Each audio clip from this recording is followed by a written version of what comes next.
sharp spears struck the ground. An invisible barrier formed across the open grassland. The yak herd immediately sensed the danger ahead. They had no choice but to turn and flee in the other direction. But what they didn't know was that a towering cliff awaited them. By the time they realized the danger, it was too late.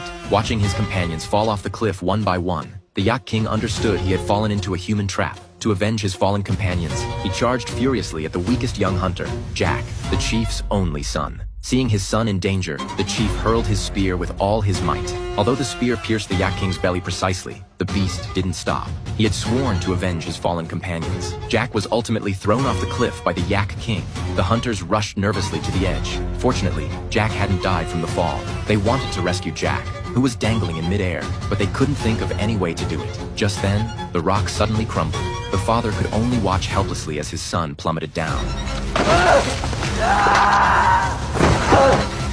The boy was lucky enough to land on a narrow ledge. The father tried to climb down to save him despite the danger, but his tribesmen held him back with all their strength. They had already lost the boy. They couldn't lose their chief too. Besides, many tribesmen were waiting for them to return from the hunt. The tribesmen busied themselves cleaning up the battlefield. There was enough food here to last them through the cold winter. While everyone else devoured their meals, the father spent the entire day calling out toward the cliff. But there was no response from Jack below. The father had no choice but to accept this cruel reality. The next day, the father held a funeral for his son in grief. But what they didn't know was that just minutes after they left, a vulture had targeted the boy on the cliff ledge as its meal. Just as the vulture was about to feast, the intense pain jolted Jack awake.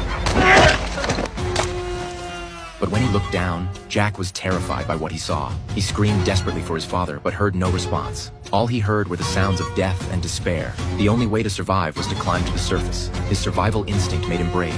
He began trying to climb upward, but the smooth rock wall offered no footholds. He couldn't find any leverage points. He could only grip the cracks in the rock with all his might. He was forced to dangle once again high above the ground. He fell into despair. Just then, dark clouds suddenly gathered in the sky. Torrential rain began pouring down instantly. The canyon below started filling with rainwater. This gave the boy a glimmer of hope for survival. By now, Jack's strength had reached its limit. His only foothold was becoming more and more slippery. He no longer had the luxury of choice. As the rainwater kept rising, Jack finally decided to take a desperate gamble.